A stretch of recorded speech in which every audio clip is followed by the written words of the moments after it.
Aloha, dear sister.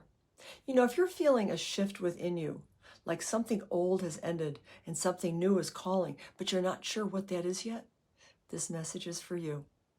Over the last 8 months, much of what I had built fell away. Personal relationships ended without warning. Professional connections dissolved. A beloved companion crossed over, and I was left alone. The sacred work I was building seemed to suddenly start collapsing. And what fell apart was not just external structures. It was every way I had learned to survive by performing, carrying, and holding it all alone. And I entered what I now understand as a sacred return. One I did not choose, could not rush, definitely could not bypass. An initiation that asked me to release who I thought I needed to be so I could remember who I have always been and who I am walking even now more into. In indigenous traditions, this kind of stripping is not failure, it is preparation. Everything around you falls away first, and then your true self and your true voice return last. As I was experiencing my own sacred return, I began to see how it was mirroring what was unfolding around me. Other women moving through their own dismantling, the end of the lone wolf, the exhaustion of carrying everything alone, and the surfacing of old sister wounds and competitions that needed to be resolved because they can no longer come forward with us. 2025 has been a year of muck, exposure, and definitely reckoning. And from the wisdom held by the indigenous traditions for generations, this is the time they spoke of. A time of upheaval and chaos, as old ways of over-control and competition and war come to an end. And we move into the rise of the feminine essence, the return to balance, harmony, and peace. And that is what's happening now.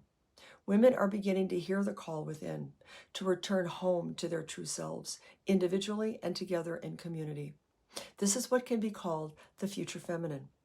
A time of feminine leadership grounded in collaboration, co-creation, and spiritual partnership. But this does not begin with community. It begins with your own personal inner sovereignty. Right relationship with yourself, self-trust, and self-love through your own sacred return to who you are beneath the conditioning, survival, and separation. It is in finding your true voice, holding your inner authority no matter what is happening around you. And from this place, everything shifts. Competition becomes collaboration, sisterhood becomes nourishing, co-creation becomes possible. This is the future feminine. And it's not something we wait for. It's something we begin living right now. And 2026 is the time. My sacred return has brought me to this moment. With everything I have lived and experienced in my life, and especially the last 35 plus years, to create her voice rising, rooted in the heart of Aloha. It is a sacred space and community for the woman ready to step into her personal sovereignty, her inner authority, and her future feminine. And I share this now as a Kumu, a keeper of ancient Hawaiian spiritual lineage of Aloha, a voice medicine practitioner, and as an initiated priestess.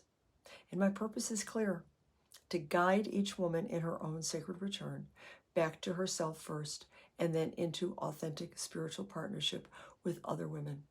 Not to lead from above, but to walk beside. And my role is to witness, to guide, to hold space for remembrance. And this is how we move into and beyond 2026. Not alone, but together. Not in competition, but in collaboration and co-creation. And starting in January and on, her voice rising will be offered in different ways. Private talk story sessions, small gatherings and retreats, moon ceremonies, a 12-week transformational journey that will be offered twice a year. And there's no hierarchy, no right entry point, only resonance in what feels right for you. So if you're feeling the shift within you, that inner calling, if you know you are ready to stand in what is coming in 2026 by standing more fully in yourself, you're already on the path, sister. And if you need guidance and support in remembering who she is, I am here. Her voice rising is here. And I will be sharing more details on the offerings in January in my next message to you. Aloha po mai kai. Love and blessings to you always.